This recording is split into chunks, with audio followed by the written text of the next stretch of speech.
Bonjour tout le monde, je suis très très contente d'être là comme tous les ans. C'est vraiment un bonheur de vous retrouver tous et toutes ces têtes, ces personnes formidables. Et puis je suis très très heureuse parce que je retrouve des gens que je n'ai pas vus depuis longtemps.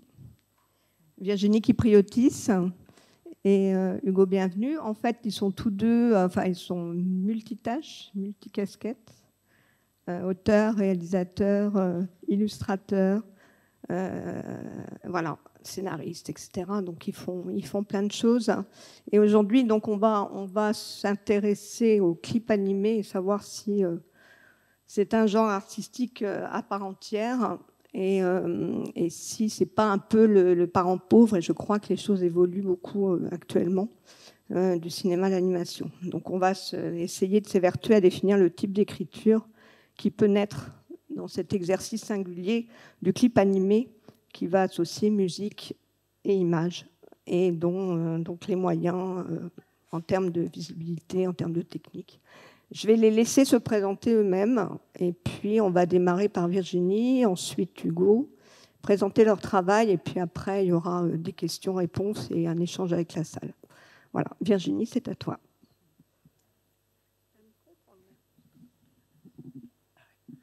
Bonjour, bonjour. C'est la première fois que je parle au micro, donc. Eh bien, je suis Virginie Kypriotis, je suis illustratrice et réalisatrice. J'ai travaillé pendant de nombreuses années dans la série d'animation au début, beaucoup au character design, au développement visuel. J'ai pu travailler sur des projets hyper variés. J'ai fait du cartoon pour Cartoon Network sur Gumball. J'ai fait de la série ado-adulte pour Netflix sur un projet franco-américain, Fist for Family. Voilà, j'ai fait des trucs assez variés. Mais en fait, au bout d'un temps, je me sentais un peu prisonnière du monde de la série d'animation, l'énorme machine que c'est. Et j'avais besoin de m'exprimer un peu plus, de trouver une voix plus personnelle. Et du coup, j'ai commencé l'illustration. Et en fait, c'est l'illustration qui m'a amenée à ma première réal de clip, puisque les artistes, le groupe anglais de rock Falls sont venus, m'ont contacté parce qu'ils aimaient bien mon style illustratif. Et ils m'ont demandé ça correspondait bien à ce qu'ils vous avaient en tête pour ce clip, et ils m'ont demandé de réfléchir à un clip sur le réchauffement climatique. Voilà, c'était leur seule contrainte de départ, c'était d'aborder ce thème en fait. Donc voilà, moi j'ai commencé le travail d'écriture avec ça en tête. Je voulais vraiment faire quelque chose de... Je voulais aborder ce thème de manière assez décalée. J'avais envie de rester un peu dans de la comédie. J'avais pas envie de partir sur quelque chose sur un traitement un peu cynique et pessimiste.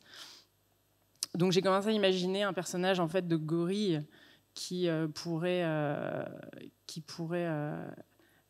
être... Ouais. Je sais pas pourquoi ça... qui pourrait être un déclencheur d'une prise de conscience. Attendez 2 secondes, j'arrive pas à l'avoir en full. Ça marche pas. Yes, c'est bon.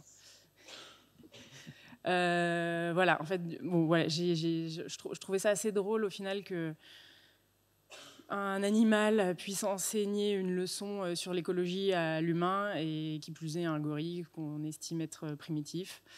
Donc j'ai pensé en fait à ce moment dans Forrest Gump où Tom Hanks se met à courir et et en fait il y a tout un mouvement qui se forme autour de lui parce qu'il donne de l'espoir aux gens. Lui ne court pas forcément pour une raison évidente, mais ça parle vachement aux gens et qui se mettent à le suivre et qui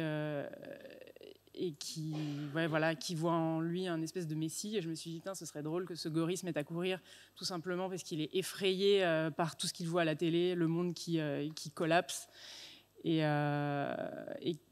que se forme autour de lui un mouvement et peu à peu une prise de conscience massive qui amène les gens à se questionner et à changer la société.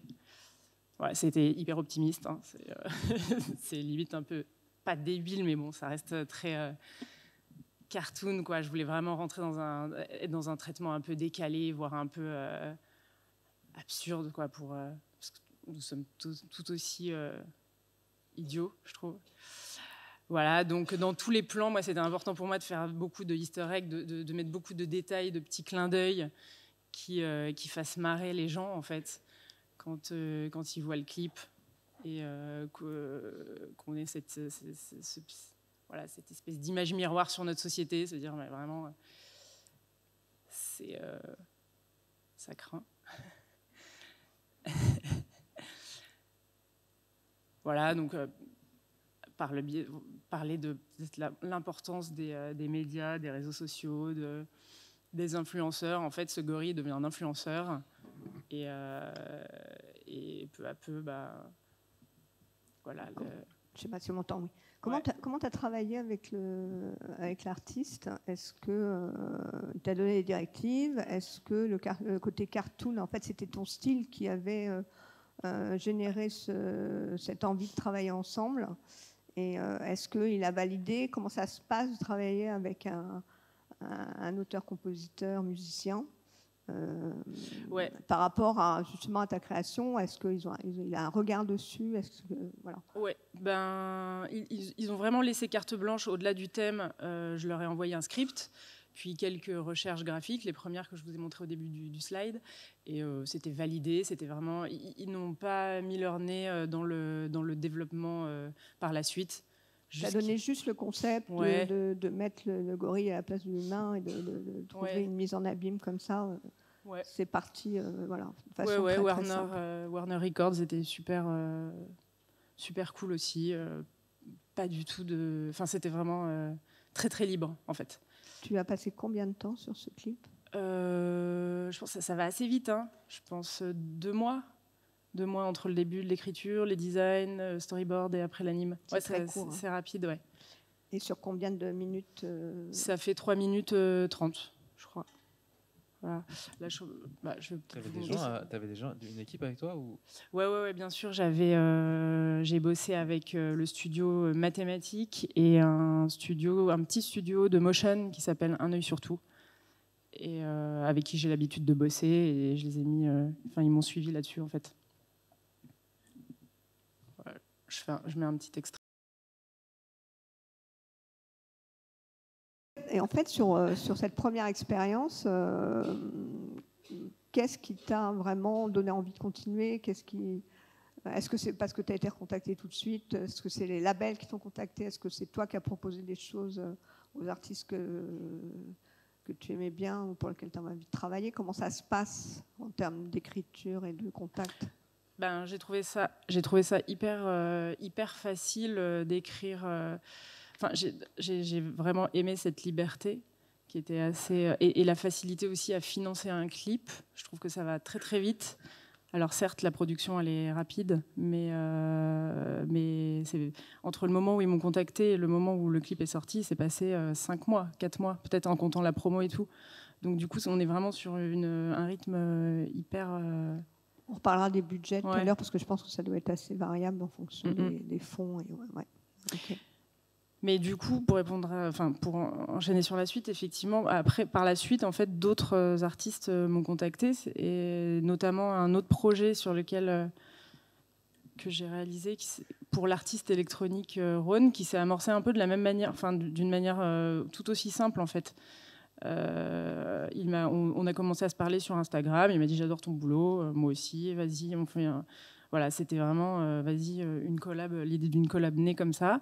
Et ensuite on a mis son label et ma boîte de prod en contact, et c'est comme ça que le projet a commencé.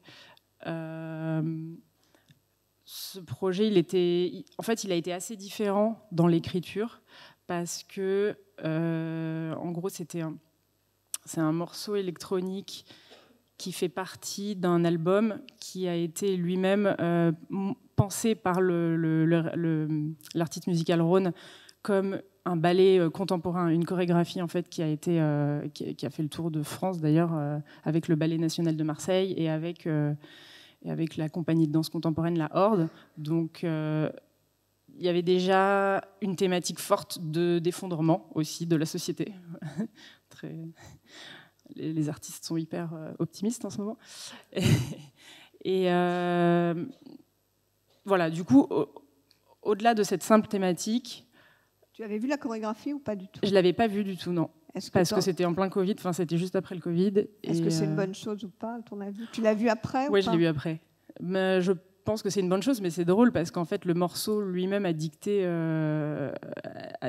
une écriture, en fait, une narration.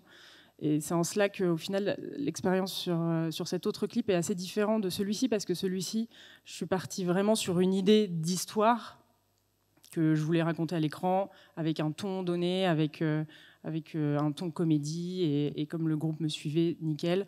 Mais c'est vrai que j'ai pas vraiment énormément pris en compte comment dire, la musique ni les paroles pour l'écriture de ce projet. Même si évidemment après dans la réalisation il y a des petits éléments qui suivent le rythme de la batterie. Il doit forcément y avoir des images, des éléments à l'écran qui se synchronisent avec la musique. On est dans le clip, ça doit être un langage, ça doit être un dialogue entre les deux formes, mais ça ne m'avait pas vraiment influencé dans l'écriture. Alors que le deuxième projet, pour Rhône, m'a vachement influencé dès le départ. En fait, le morceau, vous le verrez tout à l'heure quand je montrerai un extrait, est scindé en deux parties hyper distinctes.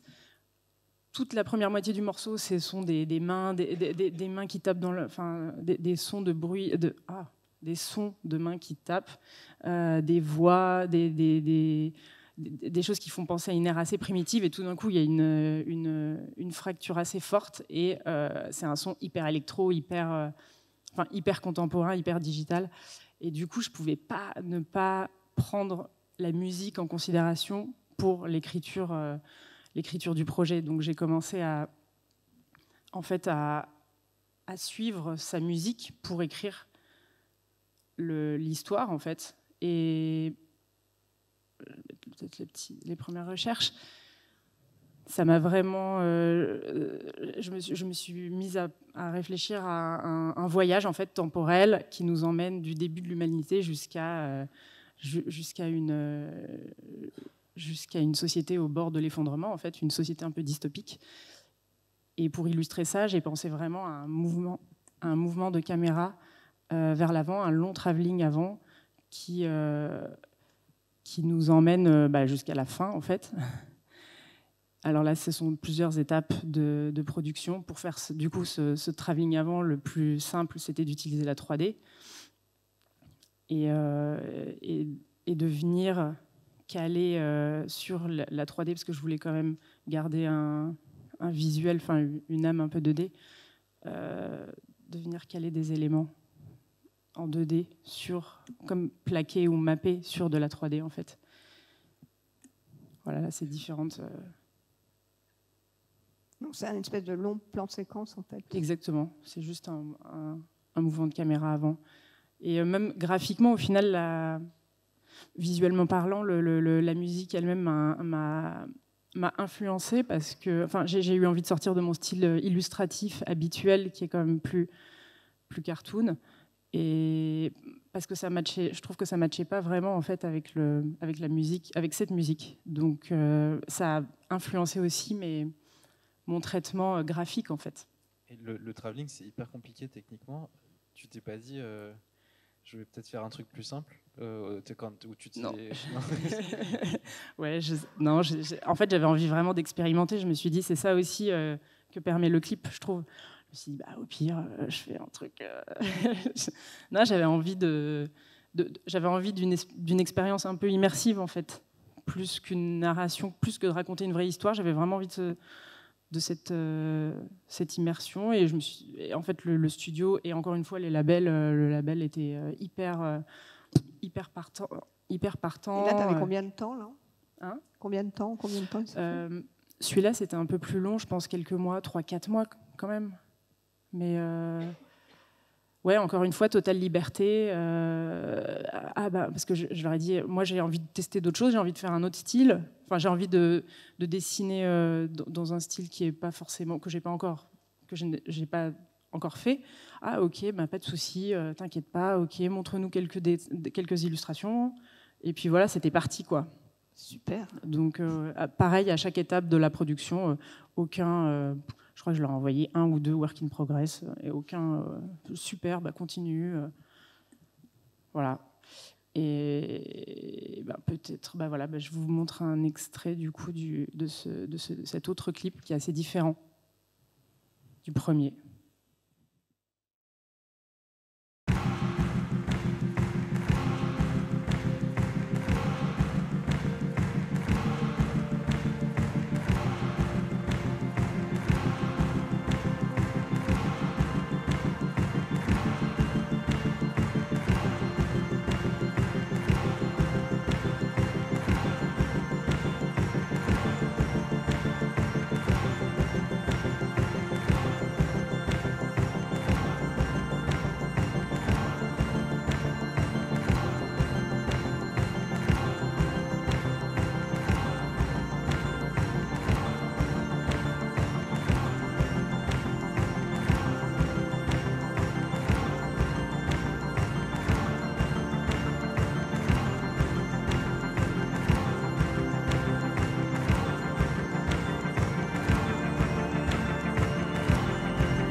Non, mais en fait, on a des petits problèmes sur le son, donc le clip est visible sur Internet. On est désolé, parce qu'en termes de clip, on a le clip, c'est dommage. Parce que l'image à la musique, c'est important. Moi, je voulais juste poser une question, parce que sur l'aspect, est-ce qu'il y a une différence pour vous entre être auteur et être auteur pour des films commerciaux ?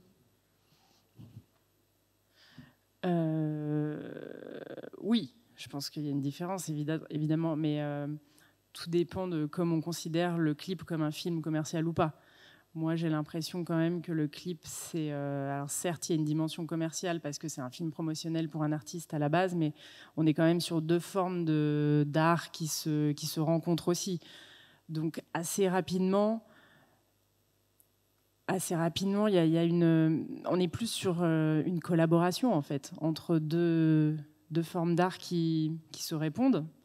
Et je trouve qu'il n'y a pas forcément, en tout cas dans mes expériences, il n'y a pas cet aspect commercial n'est pas prégnant. Parce que là, tu parles beaucoup de labels. Est-ce que le retour des musiciens et des groupes aussi sont importants C'est surtout les musiciens en vrai qui drivent la discussion, qui valident. Et ensuite, le label, une fois qu'on s'est mis d'accord sur un budget, le label s'efface devant les artistes, en fait. Ok. Bon, on va passer à Hugo, puis après, on aura une petite discussion. Donc, Hugo, bienvenue. Bonjour. Je suis réalisateur, auteur de bande dessinée, illustrateur, scénariste, producteur et éditeur. Je suis producteur chez Remembers Productions et éditeur chez Réaliste. Et qu'est-ce que je peux dire? Bah, moi, vu qu'on parle du clip, j'ai commencé le clip en fait très tôt, et comme tous les gens qui me connaissent bien savent que tout commence en général par ma femme, que j'ai rencontrée très tôt aussi. C'est ma femme qui m'a introduit dans les milieux musicaux électro dans les années 2000, ouais, 2005. Et à Lyon, parce qu'elle était aux Beaux-Arts de Lyon, naissait un jeune label qui s'appelait Down Records, de gens qui avaient mon âge, c'est-à-dire entre 18 et 22 ans. Et c'était très énergique. Tu étais encore à Gobelin? J'étais encore au Gobelin, ouais. Et c'était très énergique, on montait des spectacles, quoi. En sortant des Gobelins, donc un des artistes de Down Records me dit j'aimerais trop que tu me fasses un clip. Ils avaient évidemment pas d'argent, on était copains, et moi je sortais de l'école, et je voyais que j'allais pas être fait pour Code Lyoko ou pour la série Casper qui se montait à ce moment-là. Et donc je lui ai dit vas-y, je fais ça, et je m'étais donné un mois parce que je sortais de l'école et que j'avais pas d'argent, donc voilà. Et c'est là où j'ai rencontré Kevin Manac, qui a été mon acolyte pendant plusieurs années. Et je lui ai dit voilà, est-ce que ça te dit de faire un clip avec moi? Et on s'est mis dans je vous passe les détails, mais voilà, pendant un mois, on a animé sur papier, un peu comme des débiles. On n'avait même pas de scanner, on allait scanner ça genre à l'office dépôt. Bref, donc on a fait ce premier clip qui était un peu notre premier fait d'armes, et qui a eu un petit succès dans les soirées très électro, très underground. Et je vous le montre pas là parce que bon, le temps est passé aussi. Et il y a un autre clip qui a eu beaucoup plus d'importance dans ma vie pour moi. Et c'est le moment où j'ai compris qui j'étais, où j'ai compris comment je pouvais. Parce que j'avais un style très noir, très indé, très auteur. Et je comprenais pas pourquoi ça marchait pas comme je le pensais. Et à un moment donné, je me suis dit, mais en fait, les gens, ils en ont marre de se prendre des baffes dans la gueule et qu'on leur dise, regarde comme je suis intelligent, et regarde comme je suis pointu, et regarde. Et j'ai commencé à mettre de la couleur dans dans mon dessin, et à en fait prendre le spectateur par la main, ou en tout cas de lui faire un câlin avant de lui mettre une petite droite, quoi. Voilà. Et donc, je vais vous montrer celui-ci parce que Lou, Lou, 1, 2, 1, 2. Ah oui, super. Désolé, vous allez voir beaucoup d'interfaces. Et donc voilà, je tournais sur un film qui s'appelle Eden avec Félix de Givry, qui est mon associé chez Remembers. Ça a été notre première collaboration. Et lui, à l'époque, il avait un label de musique qui s'appelait Pain Surprise. Et il avait un jeune trio de musiciens qui s'appelait Jabberwocky, qui marchait plutôt pas mal. Ils avaient fait des covers pour Air France et tout. Et donc, il m'a dit, ils étaient déjà chez Universal. Et il m'a dit, est-ce que ça t'intéresse de réfléchir à ça? Et moi, j'avais une idée. Mes trucs partent toujours d'idées un peu toutes petites, mais c'est ça qui est intéressant, c'est de voir comment les déployer pour qu'elles prennent leur voilure, quoi. Et l'idée, c'était à quoi est prête l'humanité pour générer une image. Et donc on se dit comment il va faire un film de ça. Et je fais un storyboard que j'envoie à Universal, et ils me disent oh, jamais. Donc voilà. Et moi je me dis. Et en plus le morceau n'était pas fini de Jabberwocky, donc ça faisait une double peine un peu parce que ils voyaient pas très bien ce qu'ils allaient faire avec ce morceau et ce clip. Et l'histoire me tenait vraiment à cœur. Cette petite fille me prenait, voilà, était très importante pour moi. Et je me suis lancé tout seul dans l'aventure au début. Kevin m'a rejoint plus tard pour m'aider à finir. Et ce qui est intéressant du coup, c'est que je suis retourné avec ça chez Universal, et là ils ont dit c'est combien. Donc c'est bien des fois de faire les choses même si on n'a pas le droit de les faire a priori. Voilà. Et en fait c'est ce clip qui m'a un peu qui m'a un peu identifié. Voilà. Je vais vous le mettre. Avant de le voir, peut-être comment tu as travaillé avec le musicien? Il était OK sur le scénario et tout. On va pas spoiler. Je travaille pas avec les musiciens. Je dis j'ai ça, vous prenez pas, mais j'ai vraiment le clip, la BD. Enfin, il y a plein de secteurs même l'illustration, même les commandes d'ailleurs. Pour revenir à la question de la commande, il y a un moment dans ma vie où j'ai dû faire des commandes. Je l'ai fait. Et en fait, le problème, c'est souvent que les gens confondent ce qu'ils ont vu de toi et ce qui est vraiment toi. Et donc, ils viennent mettre des choses qu'ils pensent faire partie de ton vocabulaire, mais en fait, ça rend ton truc complètement obsolète. Et donc, là, c'était Félix de Givry qui me faisait confiance. Et je lui ai dit, les musiciens ne comprenaient même pas. Et en fait, je leur parle pas trop. En plus, là, c'était pas mes amis, mais après, en général, les autres musiciens avec qui j'ai travaillé, c'est quand même des amis. Mais ce que j'ai compris, c'est qu'en fait, au début, c'est un peu violent pour eux parce qu'ils se font imposer des choses, mais après, ils sont tellement plus contents déjà parce qu'ils connaissent pas l'idée, ils la connaissent pas dans sa particularité profonde, et donc ils sont surpris quand ils le découvrent et ils l'aiment. Alors que si tu fais ce qu'ils veulent, en fait, ils sont juste déçus parce que ça sera jamais ce qu'ils veulent. Et donc, vaut mieux dire, attends, fais-moi confiance, c'est mon boulot, et moi, je te fais pas chier sur ta musique, donc je vais pas faire chier sur ta. Voilà. Et c'est vrai qu'il y a de quoi être surpris. Là, je vous le montre et après on pourra. Ouais. Pour ceux qui ne le connaissent pas. Par contre, il n'y a pas de musique là.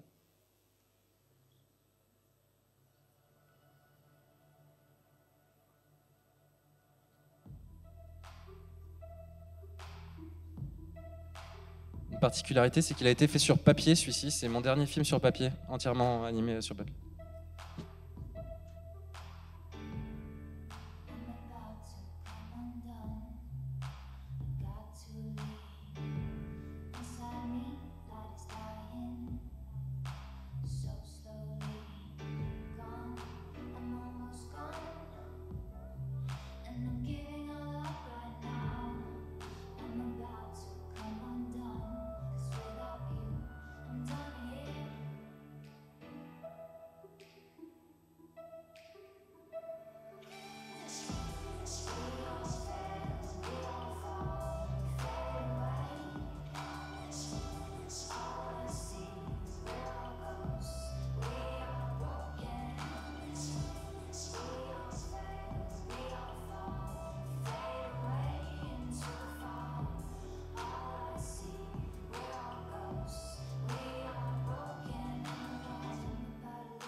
Voilà, donc finalement ils l'ont pris.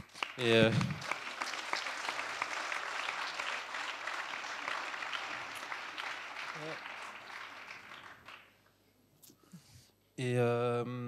c'est loin, je vois pas. Ah oui. Du coup, pour revenir sur... C'était quoi ? Moi, ce que je constate quand même sur les deux, c'est que déjà, vous avez... après, on va en voir peut-être d'autres images. En fait, il y a le style évolue aussi, c'est que vous êtes toujours en quête de rechercher un style nouveau. Alors après, parce qu'on entend une musique ou parce que... Voilà, mais que vous êtes quand même très, très libre de votre création. Et je voulais juste savoir, est-ce que c'est vous qui allez voir les artistes ou est-ce que c'est eux qui viennent vers vous, les labels qui viennent vers vous ? Moi, je connais déjà un peu la réponse, mais comment ça fonctionne ? Parce que qu'est-ce que toi t'attire ? Alors moi, ce clip, moi, à chaque fois, j'ai du mal à le voir, hein, je te le dis franchement, tellement il fait un effet bœuf. Mais à force de le revoir, c'est toujours la même histoire. Donc on ne se lasse pas des images, donc ça, c'est super important. Et du coup, j'ai oublié ma question, mais c'est pas grave. Mais c'est là, c'est écrit comme un court-métrage. Ouais, le clip, moi, j'ai toujours considéré que c'était justement, comme tu disais, en général, ça vient avec les finances d'un label. Donc, le financement, on va dire, privé est déjà là. Et à l'époque, il n'y avait pas le financement public du CNC qui est arrivé, grâce à Dieu, parce que ça permet vraiment là, par exemple, moi, ça, c'était juste avec l'argent du label, qui vaut à peu près 10 000 euros, je crois. Donc, ça ne donnait pas les moyens suffisants. Donc, c'était vraiment sur notre temps libre, c'était un travail de passion. Et c'est pour ça que je disais, attendez, les gars, je vais y passer 5 mois de ma vie. Donc vous me laissez libre parce que sinon je le fais pas, parce que je vais pas, ça me permet de vivre de moi. Donc voilà. Et maintenant tu fais comment? Alors maintenant, moi j'ai pas fait de clip depuis longtemps parce que j'ai eu trop d'autres trucs, mais je produis aussi beaucoup de personnes. Et maintenant c'est vrai que c'est super parce que par exemple November Ultra, pour qui on a produit un clip de Tamerlan Begmurzaïev, nous avec Félix on est allé la voir en concert, on a pleuré pendant 2 heures et après on est allé la voir, on lui a dit s'il te plaît on veut faire un clip de ta chanson parce qu'on a, et donc après on a parlé avec son label, on lui a dit non mais on va permettre d'avoir plus d'argent que ce que permet le label. Et donc en fait on arrive maintenant à monter aussi, des fois c'est des projets comme ça vers lesquels nous on va et d'autres c'est plus des projets. Par exemple, on a fait The Weeknd où là ils viennent et ils essayent de nous imposer des choses et nous, moi je sais que j'essaie toujours de garder. Ça m'intéresse pas de faire des nouvelles images merdiques. Vraiment, je trouve qu'il y a déjà trop de flux et du coup je lui ai dit on veut bien le faire mais à telle condition si on a la liberté artistique et la liberté de montage et voilà. Et on vous fait, et du coup maintenant ce qu'on fait quand on a une demande extérieure comme ça, c'est qu'on propose un storyboard, une animatique, on fait une animatique, on investit nous sur l'animatique avant, on dit voilà, ça c'est, vous pouvez avoir ça. Et en général, ils prennent parce que c'est convaincant. Mais surtout, ce qui est bien, c'est que ça bloque. C'est-à-dire que artistiquement, ça bloque tout. Et du coup, après, juste, ils voient le film fini. Mais on n'est pas dans des enjeux où on se fait imposer des choses de l'extérieur. Parce que sinon, le danger, c'est de faire une publicité. Et encore une fois, comme je disais l'autre fois, c'est que même d'ailleurs en pub, il y a moyen d'imposer. Il y a sa vision. Les mauvaises publicités sont souvent le fruit de plein de décisionnaires pas une seule vision artistique. Ouais, d'une dilution de la décision. Et en fait, là, maintenant, les gens commencent à comprendre parce qu'ils ont vu par la preuve qu'il fallait faire confiance aux gens qui contactaient. Mais c'est aussi à nous, les artistes, de se préserver et de se protéger et d'imposer nos conditions. Parce qu'après, on va se plaindre sinon. Donc, vaut mieux se dire non ou voilà. Mais on voit aussi, alors peut-être pas à la télé ou au cinéma, mais on voit sur certaines plateformes l'essor du clip musical. C'est-à-dire que maintenant, c'est vraiment un travail d'auteur, un travail artistique. Après, en termes de visibilité, c'est vrai que c'est des visibilités assez courtes. Ouais, mais c'est des visibilités sur le long terme, parce que de toute façon, en plus, elles sont sur Internet. Et c'est ça aussi la différence avec le court-métrage, qui pour moi est un objet cruel. C'est qu'on passe quand même beaucoup de temps déjà à le penser, après à le financer. C'est quand même long de financer un court-métrage. Et en plus, après, il n'est pas beaucoup vu, à part par les gens qui vont dans les festivals, les professionnels du monde dans lequel on travaille. Mais finalement, c'est pas vu par une large communauté, enfin, sauf ceux qui cartonnent, mais même je ne sais pas qui a vu celui qui a eu le César de l'animation du court-métrage cette année, à part, le grand public ne le côtoie pas. Et moi, ce que je trouve bien avec le clip, c'est que ça permet quand même de faire exister des formes d'auteurs et qu'elles aient une exposition possible large. Voilà. C'est quoi les budgets d'un clip de 3 minutes, c'est combien? Ça dépend, ça varie. Si c'est un petit auteur, un petit artiste, ça peut aller on va dire, entre 5 et 10 000 de la part du label, plus le complément CNC, le public, et puis on se débrouille peut-être. Enfin, voilà. Ça dépend des montages en fait, mais ça peut aller, par exemple, ça peut aller jusqu'à 150 000, 200 000 euros selon le volume. Moi, je sais pas combien c'était. Ouais, beaucoup plus petit, mais. Ouais, l'argent du label, effectivement, 5-10 000. Et après, le financement du CNC qui est quand même hyper conséquent, ouais. Et il y a une commission aussi, une fois par mois. Il y a 12 commissions, je crois, par an pour financer 10 clips. C'est quand même... Et c'est vrai qu'aujourd'hui, moi, je trouve que c'est un super lieu d'expérimentation et parce qu'il est léger. Il doit aller vite aussi, il doit tomber vite sur le marché. Et donc, il est en lien avec nos organismes. Parce que quand on a une idée, il faut la sortir, parce que sinon, elle pourrit un peu ce dont on parlait ce midi. Et je trouve qu'elle est plus en lien avec notre horloge interne que le système du court-métrage ou que le système du... Moi, tu dis ça et tu fais de la BD, tu fais un long-métrage actuellement. Enfin, oui, mais c'est juste que c'est pas le même process pour toi. Il y a des idées qui sont... typiquement, ça tient comme ça pourrait être un court-métrage, mais elle tient très bien en clip aussi, et même des fois la musique l'aide. D'ailleurs, si vous voulez, on peut mettre celui-ci qui est... Et ça, c'est intéressant sur les parcours. C'est Antoine Cogut qui a fait la musique de mon film de fin d'études, et j'ai super bien fait de le faire, mais je lui avais dit un jour je te ferai le clip quand tu sortiras ton premier album. Et donc un jour il arrive et me dit ça y est, j'ai fait mon premier album, et donc je me suis retrouvé à devoir faire un clip. Et voilà. Obligé.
À la fin, les vagues devaient venir effacer les traces de pas de Mickey, mais on n'avait plus de budget.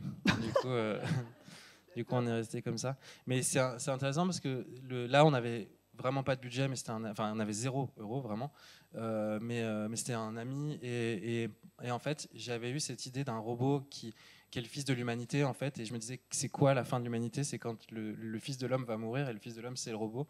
Et du coup, j'ai commencé à réfléchir à la figure du robot à ce moment-là, et c'est lui qui m'a donné en fait un personnage qui maintenant draine tout mon travail, absolument tout. Et donc c'est vraiment le clip, c'est aussi de toute façon comme l'illustration, comme l'anime, comme tout, c'est un peu des éprouvettes où on va tester des choses et elles servent les autres pratiques. Et moi, ce clip a changé ma vie parce qu'il m'a permis de trouver mon personnage, mon véhicule, quoi. Super. Non, mais je crois qu'on a fait le tour un petit peu. Je pense qu'on va peut-être passer au... On en est où du temps, là? On a encore 5 à 10 minutes. Ah ben voilà. Est-ce qu'il y a des questions dans la salle? Super, merci. Alors, il y a quelqu'un qui m'aide, on se partage la salle en deux. Moi, je m'occupe de ce côté-là, et puis de l'autre côté, il y a quelqu'un. Alors, ici, devant, il y a des abonnés, là. Bonjour. Ça a été vraiment avec plaisir de vous avoir écouté. C'était très intéressant. Merci. Je voulais vous demander, quand vous êtes lancé dans les clips animés, ça vous a pas fait un peu peur, surtout le retour du client, s'il allait apprécier ou pas, enfin, comment vous avez appréhendé ça? Est-ce que vous avez peur du retour du client?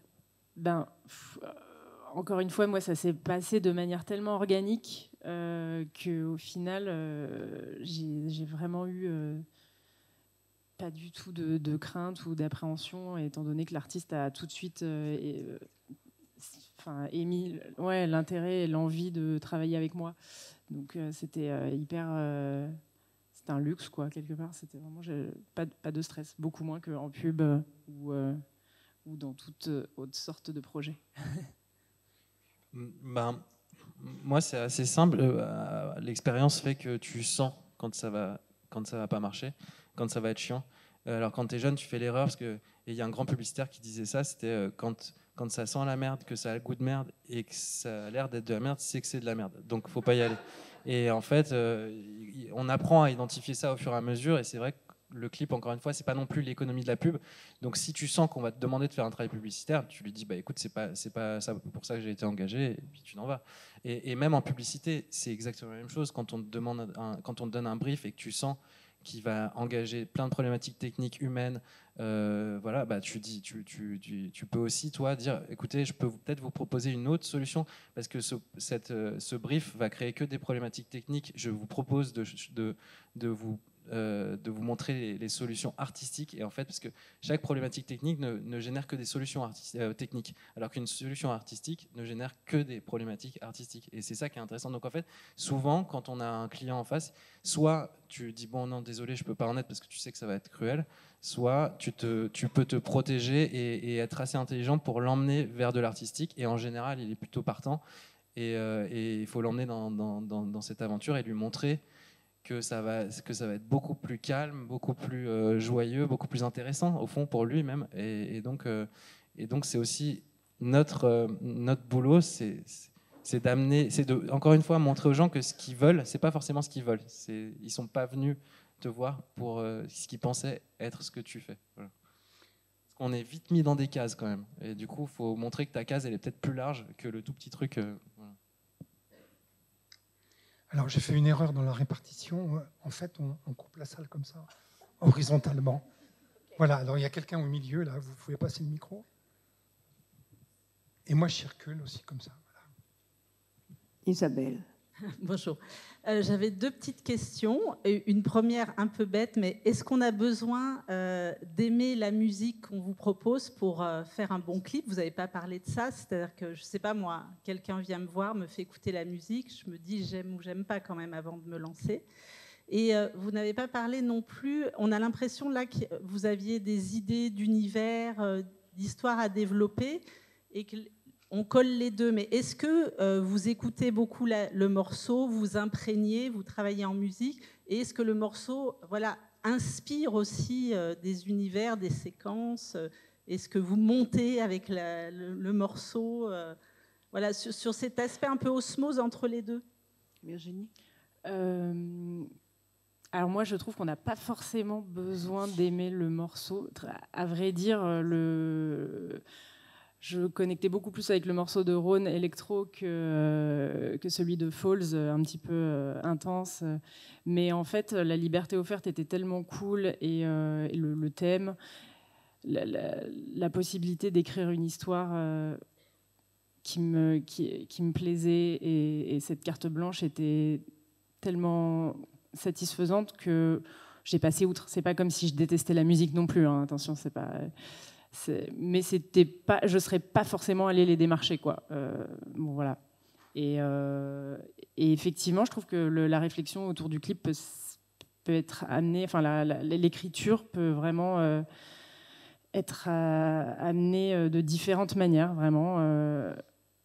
Moi personnellement, j'ai été vachement influencée sur le second que je vous ai montré par la musique, et en fait pas tellement le premier. C'était une écriture plus axée sur le scénario et l'histoire que j'avais envie de raconter.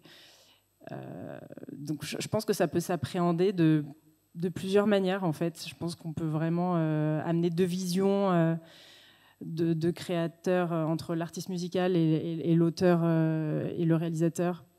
On peut faire ça peut être une rencontre entre deux visions, ça peut être une influence où dans une collaboration, tout d'un coup, un des deux a plus d'influence sur l'autre. Ça peut être l'inverse. Donc je trouve que c'est vraiment ça qui est riche dans le clip, c'est vraiment cette diversité de possibilités dans l'écriture, en fait, et cette liberté. Toi, je sais pas. Non, moi, je trouve c'est bien d'aimer le morceau quand même. J'ai fait une fois un clip que j'essaie de dissimuler, mais sur une musique que j'aime pas trop, sur un label où tu as aussi travaillé pour ce label, mais j'y arrivais pas, quoi. Ça me parlait pas. Du coup, les images venaient pas. Et c'est vrai que déjà, moi j'aime bien avoir une idée avant même le clip pour ne serait-ce qu'être force de proposition. Mais après, c'est vrai que le clip, c'est un peu comme un paysage. Et on doit s'adapter pour construire, quoi. On doit s'adapter aux courbes. Donc tu vas pas mettre le silo sur la montagne, tu vas plutôt le mettre dans la vallée. Donc c'est intéressant de jouer avec des territoires. C'est de l'aménagement du territoire, quoi. Un petit peu, j'ai l'impression. Et ouais. J'aime bien cette image, aménagement de territoire.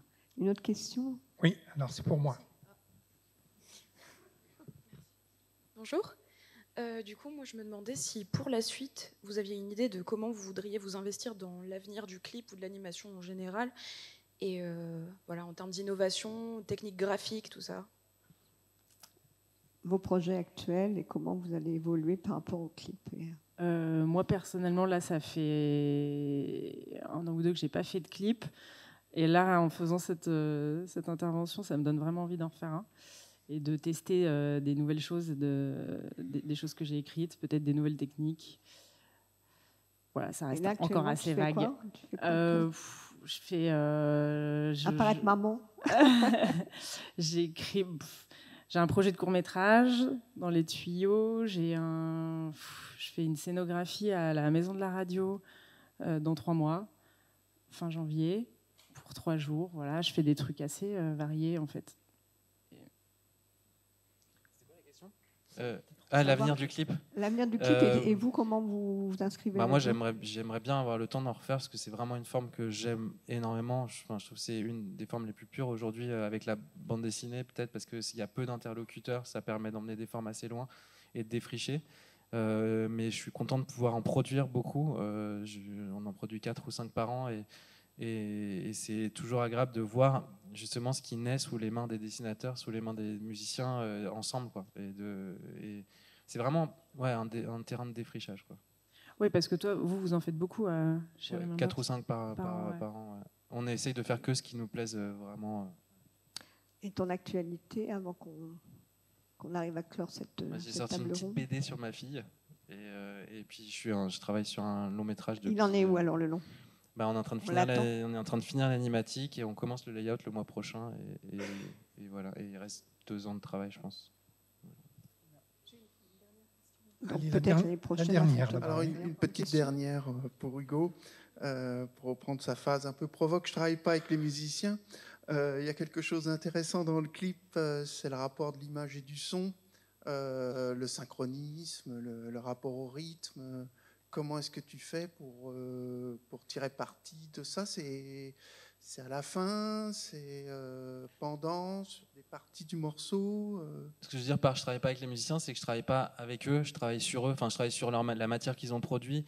Les discussions avec les musiciens peuvent être très cryptiques parce qu'ils ont aussi un univers mental qui est lié à moi. La musique, tu me mets devant un piano, je me pète un doigt au mieux et du coup il y a un truc de... Ouais, j'ai beaucoup discuté avec des musiciens parce que j'ai plein d'amis musiciens, mais je n'arrive pas à rentrer dans leur espace mental. Par contre, ce qu'ils produisent m'apporte beaucoup d'émotions et en fait, à chaque fois, j'essaie de comprendre l'émotion que je reçois moi et j'essaie de de la pousser ou de l'emmener ailleurs vers mon espace à moi mental, quoi, un truc. Donc c'est ça ma question. Là, c'était pour la boutade parce que je trouvais la phrase drôle, mais non, mais c'est vrai que j'ai tendance à faire des raccourcis. Non, mais c'est bien, c'est bien. Mais le rapport image-son, l'exactitude, la correspondance du rythme, etc. On fait le calage entre le son et l'image. On cale, oui. Ouais.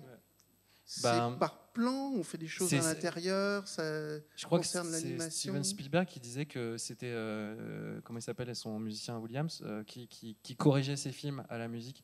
Et moi, je pense vraiment que la musique a cette vertu-là. D'ailleurs, il y a plein de monteurs de longs métrages qui montent.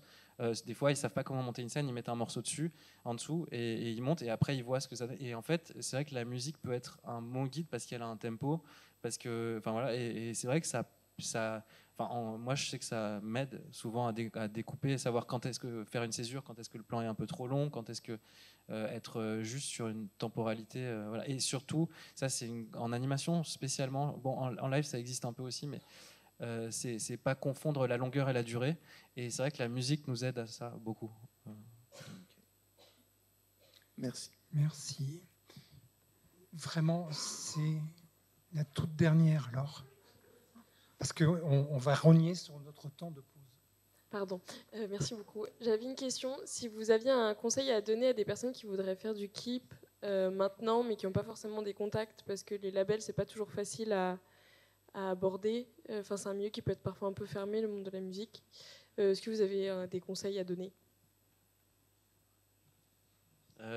Globalement, je trouve que le plus grand conseil, c'est de travailler.